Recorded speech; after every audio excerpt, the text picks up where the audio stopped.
السلام علیکم ورحمۃ اللہ وبرکاتہ۔ امید ہے کہ آپ تمام حضرات خیر و عافیت سے ہوں گے۔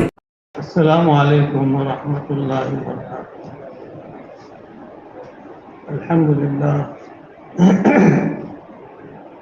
الحمد للہ نحمده ونستعینه ونستغفره ونؤمن به ونتوکل علیہ ونعوذ باللہ من شرور انفسنا ومن سیئات اعمالنا، من يهده الله فلا مضل له ومن يضلل فلا هادي له، ونشهد أن لا إله إلا الله وحده لا شريك له، ونشهد أن سيدنا ومولانا محمدا عبده ورسوله وسلم تسليما كثيرا كثيرا. أما بعد، فقد قال الله تعالى في القرآن المجيد: أعوذ بالله من الشيطان الرجيم، بسم الله الرحمن الرحيم. فمن كان يرجو لقاء ربه فليعمل عملا صالحا ولا يشرك بعبادة ربه أحدا. صدق الله العظيم. قال النبي صلى الله عليه وسلم: لا يؤمن أحدكم حتى يكون هواه تبعا لما جئت به، أو كما قال عليه الصلاة والسلام.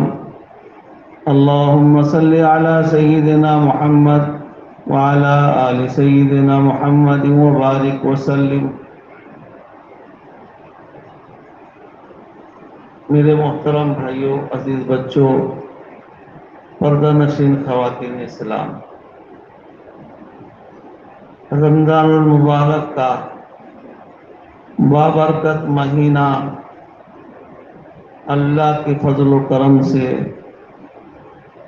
آیا اور گزرتے ہوئے چلا گیا۔ اللہ کے فضل سے جن لوگوں کو توفیق ہوئی، نصیب ہوا، رمضان المبارک کی قدر کی، نمازوں کی پابندی ہوئی، روزہ رکھا اور تراویح کی نماز پڑھے، قرآن پاک کی تلاوت کیا، ذکر و اذکار کیا، بعض لوگوں نے تہجد کی بھی پابندی کر لی، شہری کی برکت سے صدقہ و خیرات کیا، جس کو اللہ نے مال دیا حساب سے زکوٰۃ نکالے۔ یہ سارے نیک اعمال بابرکت مہینے کے برکت سے ہمیں اور آپ کو کرنا نصیب ہوا۔ ہمارے حضرت قائص رحمۃ اللہ علیہ فرمایا کرتے تھے، پہلے زمانے میں لوگ رمضان المبارک کا استقبال یعنی اس کا انتظار 6 مہینہ پہلے سے کرتے تھے۔ یا اللہ رمضان مبارک میں نصیب فرما، یا اللہ رمضان مبارک میں نصیب فرما۔ اس کا استقبال اور انتظار کرتے تھے اور اس کی تیاری میں لگے ہوتے تھے۔ خود آقا محمد مصطفیٰ صلی اللہ علیہ وسلم رجب کا چاند دیکھ کر رمضان کی تیاری شروع کر دیتے تھے۔ جس اب عید کا چاند ہوئے نہیں، ہم عید کی تیاری شروع کر دی، لیکن رجب کا چاند دیکھ کر آقا محمد مصطفیٰ صلی اللہ علیہ وسلم رمضان کی تیاری شروع کر دیتے تھے اور اللہ سے دعا مانگتے تھے۔ دکھتا ہے کہ جب رمضان مبارک کا بابرکت مہینہ آتا اور گزر جاتا، کتنے لمحات، کتنی ساعتیں، کتنے ہفتے، کتنے ایام اور کتنے مہینے، سال ہم پر گزر گئے۔ نہ جانے کب سے ہم اس دنیا میں آئے اور پتہ نہیں کب ہم کو اس دنیا سے جانا ہے۔ اس میں اللہ تعالیٰ نے ہمیں کتنے لمحات عطا کیے، کتنی ساعتیں عطا کیے، کتنے ایام عطا کیا، کتنے مہینے عطا کیا، کتنے سال عطا کیا۔ اللہ اکبر۔ ایک بابرکت مہینہ گزر جانے کے بعد پھر 6 مہینے تک رمضان کے نیک اعمال کو قبولیت کے لیے اللہ سے دعا کرتے ہیں، یا اللہ آپ کی توفیق سے جو رمضان میں نماز پڑھنا نصیب ہوا، ایک نفل فرض کے برابر، فرض 70 فرضوں کے برابر آپ نے بڑھا چڑھا کر نیکیاں لکھ دی. یا اللہ نمازوں کو اور روزہ جو جہنم سے ڈھال بنتا ہے، پچھلے گناہ معاف کرتا ہے، تراویح کی نماز سے پچھلے گناہ معاف ہوتے ہیں، یا اللہ ان تمام نیکیوں کو آپ قبول فرما لیجیے. 6 مہینہ انتظار اور استقبال میں دعا کرتے تھے کہ اللہ رمضان تک ہمیں عافیت سے پہنچا. اب جب رمضان آ جاتا اس میں پہنچ جاتے، اس کے اعمال، اس کے اچھے کام، روزہ نماز سب انجام دیتے. پھر رمضان کا مہینہ گزر جاتا، مکمل ہو جاتا، تو اگلا 6 مہینہ اس کی قبولیت کی دعا کرتے. بتاؤ، یعنی پورے سال رمضان کے آنے کی اور جانے کی دعا میں گزرتے. رمضان کی آمد اور رمضان کی رفت، اسی کا پورا سال. جب آپ نے سنا کہ حدیث شریف میں آتا ہے کہ جب رمضان کا بابت کا مہینہ ختم ہو جاتا ہے، اگلے رمضان کی تیاری جنت کو سجانے دھجانے کی اس کے اگلے دن سے شروع ہو جاتی ہے. یعنی شوال کی 1 تاریخ سے پھر درست کرنا شروع کیا جاتا ہے. جنت کو فرشتے سجانا شروع کرتے ہیں، 1 سال تک سجاتے رہتے ہیں. جب رمضان کا چاند دیکھتے ہیں، چاند ہوتا ہے، تو پھر سب جھرجھری پھرپھری اور سب جو اس کے اندر قمقمے سب جلنے اور بجنے لگتے ہیں. اللہ اکبر، اللہ ہم سب کو نصیب فرمائے. میرے بھائیوں، جنت کیسی جگہ ہے، کیسا باغ و بہار منظر ہے، کیسی آرائش و آرام کی چیز ہے. ہمارے آقا محمد مصطفیٰ صلی اللہ علیہ وسلم ابتدائی اسلام میں جب لوگوں کو اسلام کی طرف بلاتے تھے، دعوت دیتے تھے، اللہ کی طرف متوجہ کرتے تھے، کلمہ پیش کرتے تھے، کہتے تھے لا الہ الا اللہ، اللہ کے ایک اکیلے ہونے کا اقرار کرو زبان سے اور دل سے، تو تم کامیاب ہو جاؤ گے. تفلح. اس زمانے میں بہت آزمائشیں آئی، بہت آزمائشیں. مکہ مکرمہ میں بیچارے انجان اور کم سمجھ لوگ مشرکین مکہ نے بڑی سازشیں، چاروں طرف سے روک لگایا، کوئی ان سے ملنے نہ پائے. یہ ساحر ہیں، نعوذ باللہ، جادوگر ہیں، جو ان سے ملتا ہے اپنا ہو جاتا ہے، مسخر کر لیتے ہیں. یہ فلاں ہیں، مجنون ہیں، ان کے چکر میں نہ پڑو. طرح طرح کی باتیں پھیلاتے تھے تاکہ لوگ ان سے نہ ملیں. لیکن انسان کی فطرت میں ایک بات ہے، الانسان حریص فیما منع. اس چیز سے انسان کو روکا جاتا ہے، کاہے روکیں گے، ادھر دیکھتا ہوں کاہے روکیں، منع کاہے کریں گے، اسی کو کرنے کی طرف زیادہ حریص ہوتا ہے وہ. اب جو یہ لوگوں کو روکنا شروع کیے تو لوگ ہیلے بہانے کر کے ادھر سے ادھر سے رات بھر کو چھپ چھپ کے ملنا شروع کیے. اب چھپ چھپ کے ملنا شروع کیے تو صرف قرآن پاک کی تلاوت سن کے، آپ کے چہرے مبارک کو دیکھ کے، آپ کے اخلاقی باتوں کو سن کر ان کی دل کی دنیا بدلی ہوئی. بہت سارے لوگوں نے ایمان لایا اور چھپ چھپا کر ابھی نماز پڑھ رہے ہیں، کر رہے ہیں، وہ کر رہے ہیں. اگر ظاہر ہو جائے تو طاقتور لوگ، ظالم لوگ ستاتے تھے، پریشان کرتے تھے. اسی زمانے میں مدینہ منورہ میں بھی خبر پہنچ گئی تھی، جیسے نبی آخری ظاہر ہوئے ہیں اور دعوت دے رہے ہیں. وہاں سے کچھ لوگ آئے اور آقا محمد مصطفیٰ صلی اللہ علیہ وسلم کے پاس پہنچنے کی کوشش کی. سازش کے مطابق سب روک تھام شروع کر دی. ابو جہل تو الگ جال بچھایا ہوا تھا، اس کے پاس مت جاؤ بالکل. وہاں سے لوگ آئے تو اس سے ملاقات، بھائی کب آئے، کیا ہے، خیر خیریت پوچھے، کیا ارادہ ہے، بتاتے. اب آخر میں جا کے ابو طالب کے پاس پہنچے. آقا محمد مصطفیٰ صلی اللہ علیہ وسلم کے چچا ہیں، بڑے ہمدرد رہے، پرورش کا حق ادا کیا. لیکن افسوس کی بات یہ ہے کہ کلمہ نصیب نہیں ہوا، بغیر کلمے کی دنیا سے. آقا کو بڑا قلق رہا اس کا. اللہ نے فرمایا آپ کے قلق سے کچھ فائدہ نہیں، جس نے کلمہ نہیں پڑھا وہ جنت میں جا نہیں سکتا. وہی جنت کیا چیز ہے.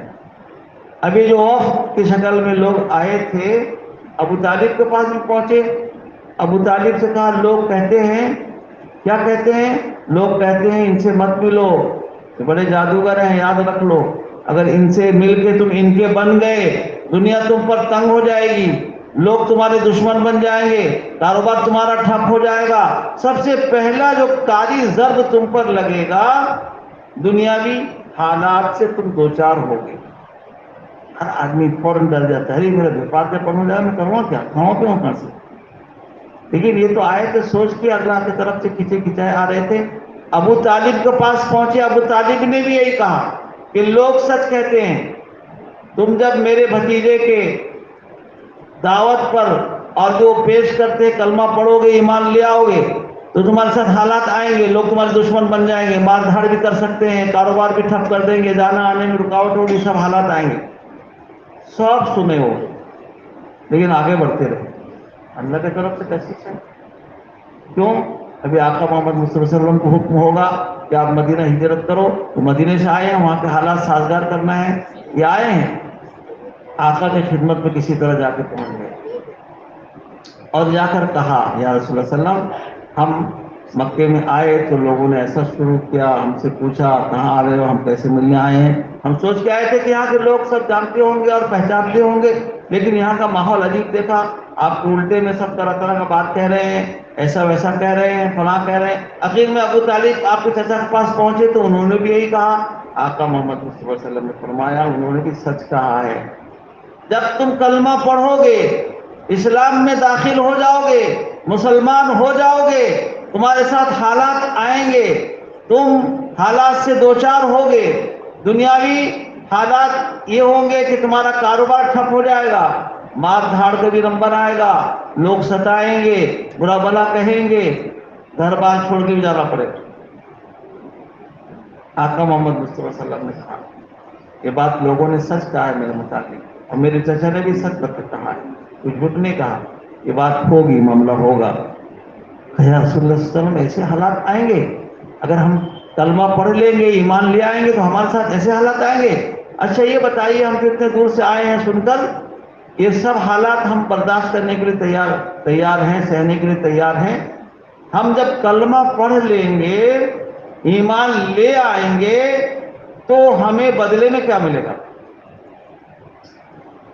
اللہ تعالیٰ نے انسان کو لالچی بنایا ہے، اللہ ہی جانتے ہیں، نہیں لالچی بناتے تو پھر انسان 2 رکعت اشراق کی نماز نہیں پڑھتا، کہ مسجد میں نماز کے بعد بیٹھے رہو اور اشراق کا وقت ہو جائے اشراق پڑھ کے جاؤ تو ایک حج ایک عمرہ مقبولہ کی نیکی ملے گی۔ نیکی لے کے جائے گا، لالچی ہے، بغیر نیکی لیے کیسے جائے گا؟ اب جس کو پرواہ نہیں اٹھ کے چلا جا رہا ہے بیچارہ، جس کو پرواہ ہے، معلومات ہے، وہ بیٹھا ہے، انتظار کرتا ہے، تلاوت کرتا ہے، ذکر کرتا ہے، اونگی لگتی ہے، بیٹھ کے اونگتا ہے، لیکن ہے وہیں پر مسجد کے اندر۔ اونگنے والا کے بھی بیڑا پار، یہ بات یاد رکھ، ہے مسجد کے اندر، باہر نکلا نہیں۔ وہ جب 2 رکعت پڑھ کے نکلے گا تو ایک حج ایک عمرہ مقبولہ کی نیکی لے کے نکلے گا۔ ہم لالچی ہیں، فیصل اللہ ملے گا کیا بدلے میں؟ ہم سب برداشت کرنے کے لیے تیار ہیں، بدلے میں کیا ملے گا وہ بتا دیجیے۔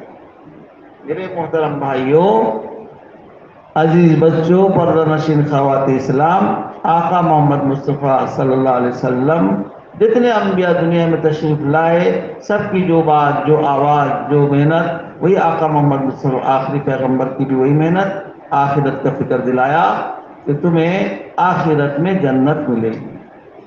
کیا ملے گی؟ آخرت میں کیا ملے گی؟ جنت ملے گی۔ جنت میں جانا چاہتے ہیں کہ نہیں؟ بتاؤ بھائی، جانا چاہتے ہیں؟ ارے زور سے تو کہو انشاءاللہ۔ جنت والے کام کریں گے جنت میں جائیں گے۔ پھر آقا محمد مصطفیٰ صلی اللہ علیہ وسلم نے جنت کا منظر پیش کیا کہ جنت کیسی جگہ ہے۔ کما لا عین رأت ولا اذن سمعت، اللہ نے جنت میں ایسی نعمتیں، ایسی حسن و حسن و جمال، خوبصورتی، شریف میں آتا ہے ایک جنتی جو جنت میں پہنچے گا اور اس اپنے محل میں داخل ہوگا، سب سے پہلے ایک بہت ہی انتہائی خوبصورت اور اس کا استقبال کرے گی مسکراتے ہوئے، دیکھ کے احساس کرے گا۔ اب اس کے لیے تو حلال ہے، سلام کا جواب دے گا، احساس کرے گا کہ تم اتنی خوبصورت کہاں سے آئی، تم مجھے کیوں ملی۔ وہ کہے گی میں تمہیں کیوں ملی ہوں پتہ ہے؟ میں تمہیں صرف اسی بات کی وجہ سے ملی ہوں کہ دنیا میں تم امر بالمعروف کرتے تھے، اچھے باتوں پر خود بھی عمل کرتے تھے، نماز پڑھتے تھے، روزہ رکھتے تھے، صدقہ و خیرات کرتے تھے، اچھے اخلاق سے پیش آتے تھے، صدقہ و خیرات بھی کرتے تھے، اور یہی عمل کر دوسرے لوگوں تک بات بھی پہنچاتے تھے۔ امر بالمعروف، خود اس پر عمل کرتے تھے، دوسروں کو بھی دعوت دیتے تھے، اسی کے بدلے میں اللہ نے مجھے تم کو دیا ہے۔ کیا کہنا باغ بہار، امر بالمعروف نہی عن المنکر کرنے والا سب سے پہلے استقبال حسن و جمال اس کا کرے گا جنت کا۔ باغ و بہار کے ایک طرف اور باغ و بہار بہت ہے، پھر اندر اور داخل ہوگا، ایک اور گیٹ، ایک دروازہ آئے گا، وہاں پر ایک حور بہت اس سے بھی زیادہ خوبصورت اس کے استقبال کرے گی مسکراتے ہوئے، دیکھ کر حیرت میں پڑ جائے گا۔ کیا نوجوانوں ایسا حسن و جمال چاہتے ہو کہ نہیں چاہتے ہو؟ ارے بوڑھے بھی کہو ہاں، اس لیے کوئی بوڑھا جنت میں پھر کیا ہوگا؟ اللہ اکبر۔ ایک بڑھیا صحابیہ رضی اللہ عنہ آقا محمد مصطفیٰ صلی اللہ علیہ وسلم خدمت میں پہنچی، کبھی آقا ظرافت بھی کرتے تھے، یعنی ہنسی مذاق بھی کر لیا کرتے تھے، اور صحیح درست ہو کرنا، غلط بات پر نہیں۔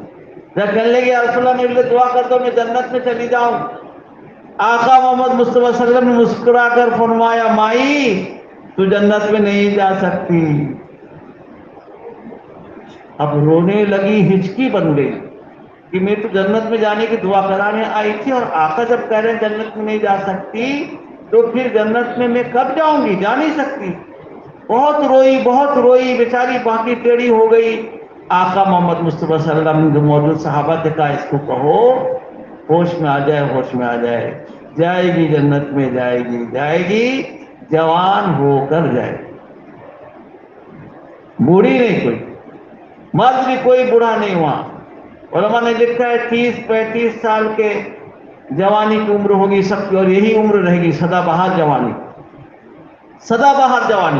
ایک سدا بہار پھول ہمارے یہاں ہے، برس کا 12 مہینہ پھول نکل گیا تو نکل گیا، نہ بیچارہ مرجھاتا ہے اس کو سدا بہار بھی کہتے ہیں۔ سدا بہار جوانی، جوانوں اور اس امت کے بوڑھوں اپنے اوپر بوڑھے ترس کھاؤ، اور جوانوں خوش ہو جاؤ کہ اگر ہم نے اس دنیا میں اپنی خواہشات کو اللہ کے حکم کے تابع کر دیا اور تھوڑی سی اللہ کی بات مان کر آقا محمد مصطفیٰ صلی اللہ علیہ وسلم نے جیسے فرمایا کہ میری سنت اور میری طریقے کے علاوہ کوئی اگر جنت میں جانا چاہے خواہشات کی اتباع کرتے ہوئے جنت میں جا نہیں سکتا۔ اس کا مومن، اس کا ایمان جب کامل نہیں ہوگا تو جنت میں کیسے جائے گا؟ وہ ایمان کامل نہیں ہوگا، نماز بھی نہیں اس کی، روزہ بھی نہیں، کچھ بھی نہیں۔ اگر چاہتے ہو اللہ کے بنائی ہوئی ایسے باغ و بہار اور جنت میں جس کے منظر آقا محمد مصطفیٰ صلی اللہ علیہ وسلم نے ان آنے والے وقت کے سامنے پیش کیا کہ جنت ایسی جگہ ہے بیش آ جا کے آزار نباشت کسیرا با کسے کارے نباشت۔ اس کا محل اتنا بڑا کیوں ہوا؟ یہ سوال ہی نہیں ہوا۔ اس کے باغات اتنے بڑے کیسے ہوئے؟ کوئی سوال نہیں۔ ادنا اپنے جگہ میں خوش، اعلیٰ اپنے جگہ میں خوش، درمیانی اپنے جگہ میں خوش، سب اپنے اپنے جگہ میں خوش، اور سب جوان ہوگا تبھی تو جنت کے چیزوں سے فائدہ اٹھائے گا۔ دنیا تو دکھ درد حالات سے گھری ہوئی جگہ ہے۔ ایک آدمی کو دھن سوار ہوا کہ دنیا میں مجھے ایسی زندگی مل جائے تو کوئی پریشانی نہ آئے، اس کو دھن سوار ہو گیا، کبھی اس کے پاس جاتا ہے دعا کراتا ہے، کبھی اس کے پاس جاتا ہے دعا کراتا ہے، اور تعویذ کرنے والے تو بیچارے کہہ دیتے ہیں چھو منتر یہ تعویذ لے لو تم کو کوئی پریشانی آئے گی نہیں، لے کے جاتا ہے بیچارہ جہاں کو ہی رہتا ہے، پھر حالات آتے ہیں، پھر آتے ہیں کہتے وہ ایسا ہو گیا ویسا ہو گیا۔ اب اسی حالت میں ایک بزرگ کے پاس پہنچ گیا، بزرگ نے کہا دیکھو اگر خضر علیہ السلام سے تمہاری ملاقات ہو جائے، مشکل کام بتا دیے، وہ تمہارے حق میں دعا کر دیں تو تمہارے لیے کوئی پریشانی دنیا میں نہیں آئے گی۔ اچھا وہ خضر کون ہے، کہاں ملیں گے؟ آدمی اپنے پریشانی دور کرنے کے لیے کہاں پہنچ جاتے ہیں، اللہ حفاظت فرمائے، شرکیہ کام بھی کر لیتے ہیں لوگ، شرک میں مبتلا ہو جاتے ہیں وقتیہ پریشانی سے بچنے کے لیے۔ ایمان کا سودا کر لیتے ہیں بعض دفعہ. تو وہ کہاں ملیں گے؟ کہا جنگل بیابان میں جاؤ, تلاش کرتے رہو, ہو سکتا ہے کہیں مل جائے. ابھی روزانہ جنگل میں جا کے پھرتا ہے. ہفتوں پھرنے کے بعد ایک دن رجال غیب ظاہر ہو گئے. وہ خضر دوسرے ہیں, وہ خضر دوسرے ہیں جو چلے گئے. یہ خضر ہر آڑے وقت میں اللہ کی طرف سے رجال غیب انتظامی رہتے ہیں, وہ آ جاتے ہیں. فرشتے رہتے ہیں, انسانی شکل میں آ جاتے ہیں, رجال غیب کہتے ہیں. وہ آ گئے, مل گئے. آپ کون ہو؟ میں خضر. خضر آپ خضر ہو؟ بس لپٹ گیا, اب تو مل گیا. کیا بات؟ نہیں یہ بات ہے, مجھے بہت پریشانی حالات رہتا ہوں, اور مجھے بزرگ نے بتایا کہ آپ اگر دعا کر دیں گے تو میں پریشانی سے بچ جاؤں, بیماری آزاری دکھ سکھ سب ختم ہو جائے. بولے ایسا ہو نہیں سکتا. دنیا میں جو آیا ہے اس کے ساتھ حالات پیش آنے ہیں. جب آقا محمد مصطفیٰ صلی اللہ علیہ وسلم آخری نبی کہہ رہے ہیں کہ مجھ کو اتنا آزمایا گیا, اتنا ستایا گیا, کسی نبی کو اتنا نہیں ستایا گیا. کیا نہیں آزمائش ہوئی آپ کے ساتھ؟ پتھراؤ کیا گیا, کانٹے بچھائے گئے, اونٹنی کا اونٹ کا اوجھ لادا گردن پر رکھ دیا گیا. کیا کیا نہیں کیا گیا. اللہ اکبر. آقا فرماتے ہیں محمد صلی اللہ علیہ وسلم, حضرت فاطمہ رضی اللہ عنہ کہتی ہیں صبت علی مصائب لو انہا صبت علی الایام سرنا لیالیا. اللہ اکبر. آقا فرماتے مجھ پر اتنے حالات آئے, اگر دن پر ایسے حالات آتے تو رات بن جاتا, دن اندھیرا ہو جاتا. آقا کو اتنا آزمایا گیا, ہمیں آپ کو کون پوچھتا ہے؟ بیچارہ مایوس ہو گیا. نہیں آپ دعا کر دو, آپ دعا کر دیں گے میرا مسئلہ حل ہو جائے گا. بولے ٹھیک ہے میں دعا کر دوں گا. ایک کام کرو, تم انہونی بات کہہ رہے, تم ایک کام کرو, تم چلے جاؤ دیکھ لو دنیا میں علاقے میں تم کو کوئی آدمی ایسا نظر آئے جس کے ساتھ کوئی حالات میں پریشانی نہیں, اس کا مثال پیش کرو, میں دعا کر دوں گا یا اللہ اس جیسا بنا دیجیے اس کو, اللہ بنا دے گا. ہاں یہ بات ٹھیک ہے. گیا گھومتے گھومتے تلاش کے گھر ہوگا, ڈھانکتا ہے یہ آدمی بڑا اچھے سے نہیں. ایک دو مرتبہ جھانکنے کے وہ آدمی کہتا ہے یہ مرتبہ کیا میرے گھر میں جھانکتا ہے, کیا بات؟ میں راز کا بات ہے, تم کو میں دیکھتا ہوں بہت اچھی حالت میں ہو, میں تمہارے جیسا بننے کا دعا کراؤں گا. ایک بزرگ مل گئے ہیں, وہ ایسی بات کہی نہیں, میں دعا کراؤں گا تمہارے جیسے بن جانے کا. بولے میرے جیسا ہرگز بننا مت, میرا حال جان لو, رات کو نیند آ گئی تم کو. ہر آدمی اپنے حالات سے واقف ہے بیچارہ, کون کس حالت میں ہے. رات کو لوگ جو ہے گولیاں لیتے ہیں نیند آنے کے لیے, اس کا پریشر ہائی, کس کے پہ کیا کام, حالات سب کے ساتھ الگ الگ ہیں. 2-4-5 آدمی سے ملتے ملاتے کوئی آدمی بھی ایک قصہ میرا نہیں جو کہے کہ میں اچھے سے میرے طرح بننے کی دعا کرو. اب بیچارہ مایوس ہو کر ان کے پاس پھر ہفتے کے بعد پھر تلاش کر کے ملا. کہنے لگا کیا ہوا؟ کہا کہ حضرت کوئی آدمی ملتے نہیں, جس سے ملتا ہوں وہ کہتا ہے میرے ساتھ ایسے حالات ہیں, تم اب میرے جیسے بننے کی دعا مت کراؤ. اور بھی تفصیل ہے کہ واقعہ اتنا لمبا سناؤں گا, جمعے کا وقت ہے. کہا پھر کہا کہ بس دنیا ایسی جگہ ہے جہاں دکھ سکھ سب کے ساتھ لگا ہے. یہاں صبر کرو گے تو اجر ملے گا, اور شکر کرو گے تو دولت میں اضافہ ہوگا. نعمت ملی شکر کرو, حالات آئے صبر کرو. یہاں یہ معاملہ, اس سے 2-4 سب کو ہونا ہے, کوئی بچ نہیں سکتا میرے بھائیوں. لیکن جنت ایسی جگہ آزار نباشت کسیرا با کسے کارے نباشت, وہاں ہر آدمی اپنی اپنی جنت کے مست مگر. کوئی ایسا نہیں جو مجھے چھوٹی جگہ جنت مل گئی اس کو بڑی جنت مل گئی, وہاں یہ حسرت کسی کو نہیں ہوگا. ہاں علماء نے لکھا ہے جنتی کو ایک بات کی حسرت ضرور ہوگی کہ جب جنت میں پہنچ کے باغ و بہار دیکھے گا, ناز و نعمت پائے گا, اور وہاں کی رنگ رلیاں اس کو ملیں گی, تو دیکھ کر کے کہ ذکر کرنے والوں کا اتنا مقام و مرتبہ ہے. اللہ نے بڑا آسان بھی بنایا تھا اپنا ذکر کو, اٹھتے بیٹھتے چلتے پھرتے پاک ناپاک ہر حالت میں اللہ کا نام لے سکتے ہیں. جتنا وقت اللہ کے ذکر کے بغیر دنیا میں گزر گیا اتنے وقت کا اس کو حسرت ضرور ہوگا. دیکھو ہم کو اللہ نے کیسا موقع تھا کہ اس کی قدر کر لینی چاہیے میرے بھائیوں. آقا محمد مصطفیٰ صلی اللہ علیہ وسلم نے جنت کا منظر ان کے سامنے پیش کیا اور باغ و بہار کو بتایا, پھر کہا ایسے جنت تم کو ملے گی. کہا کہ یا رسول اللہ صلی اللہ علیہ وسلم ایسی جنت ملے گی تو پھر تو ہم جان کی بازی لگانے کے لیے تیار ہیں، دنیا کی ہر حالت سے نمٹنے کے لیے تیار ہیں، ہر قربانی دینے کے لیے تیار ہیں۔ یا رسول اللہ صلی اللہ علیہ وسلم ہمیں کلمہ پڑھا کے اسلام میں داخل کر دیجئے، جس کے حالات کے بدلے میں ایسی جگہ جنت ملے گی، ہم سب حالات کو برداشت کرنے کے لیے تیار ہیں۔ حالات برداشت نہیں کریں گے جنت میں چلے جائیں گے؟ اللہ اکبر۔ پھر کلمہ پڑھ لیا، اسلام میں داخل ہو گئے اور پھر مدینہ منورہ چلے گئے۔ پھر آقا محمد مصطفیٰ صلی اللہ علیہ وسلم کو حکم ہوا کہ اب آپ مدینہ چلے جاؤ۔ گئے، پھر اسلام کا ایک دوسرا رخ شروع ہوا، بہت لمبا تفصیل ہے اس کا۔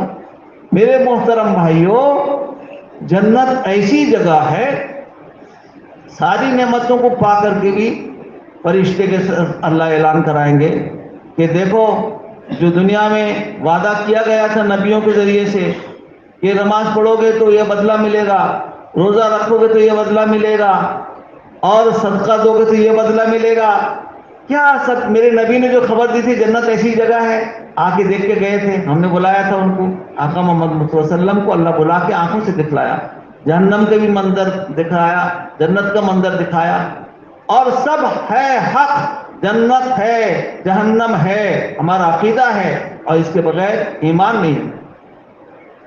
ساری چیزیں جو اللہ کے نبی صلی اللہ علیہ وسلم نے خبر دی ہے، آقا دیکھ کر آئے، منظر پیش کیا۔ ایسی جنت میں پہنچنے کے بعد پوچھا جائے گا کہ میرے نبی نے جو وعدہ کیا تھا دنیا میں وہ سب چیزیں مل گئی، نعمتیں؟ یا اللہ سب مل گئی؟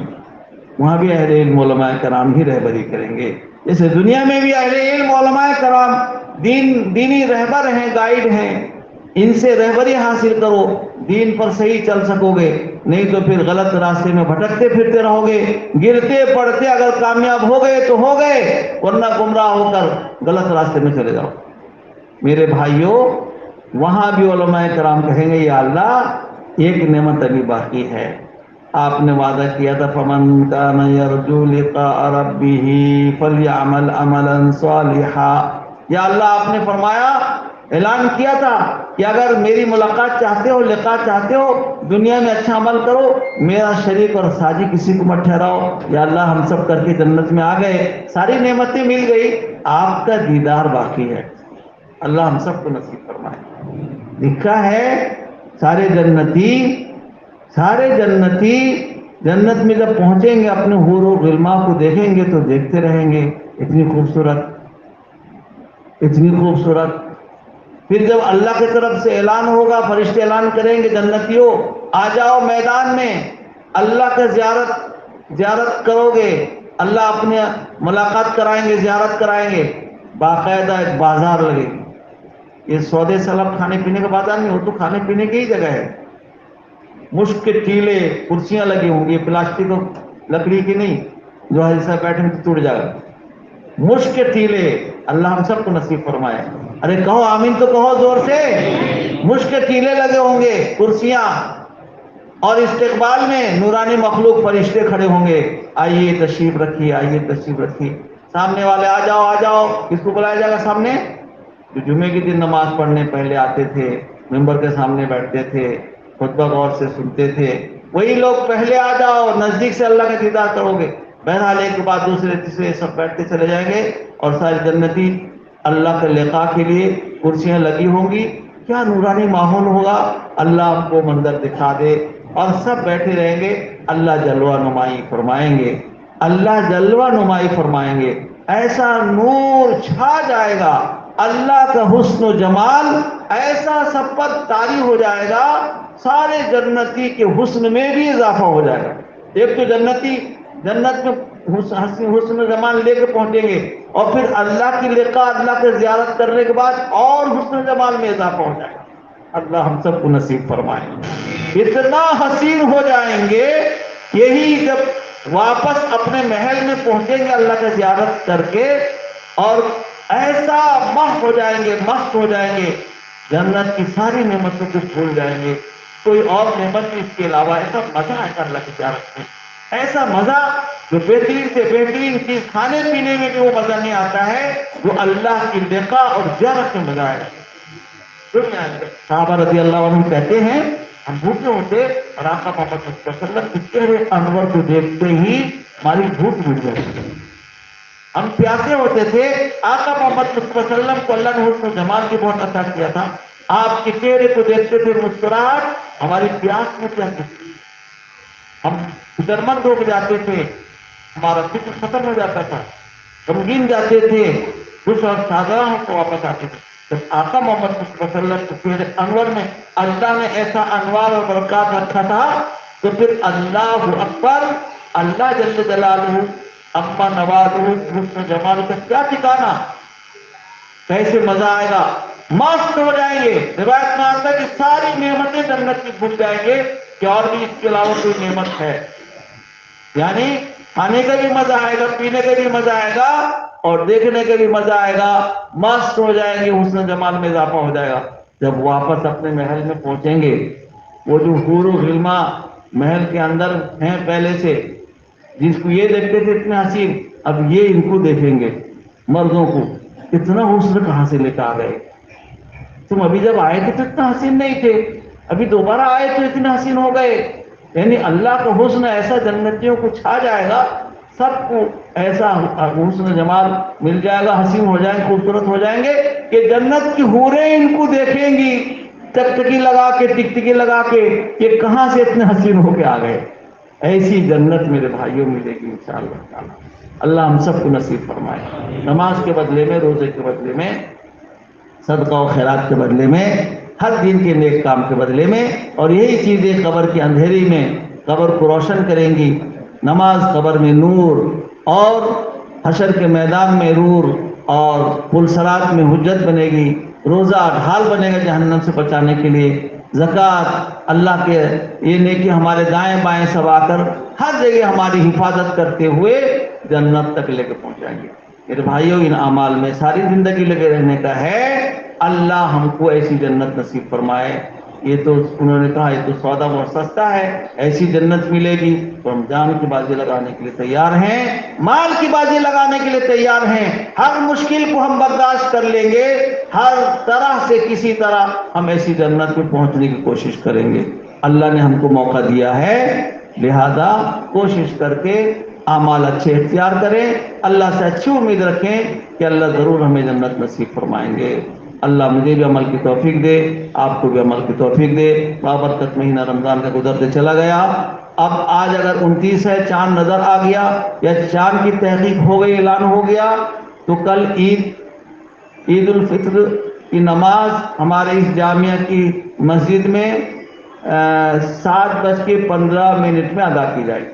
7:15, 7:15 بجے جامعہ کی اس مسجد میں عید کی نماز ادا کی جائے گی. اللہ تعالی ہمیں اور آپ کو سب کو عمل کی توفیق عطا فرمائے. وآخر دعوانا ان الحمدللہ رب العالمین. جو لوگ سنت نہیں پڑھے سنت پڑھ لے, اس کے بعد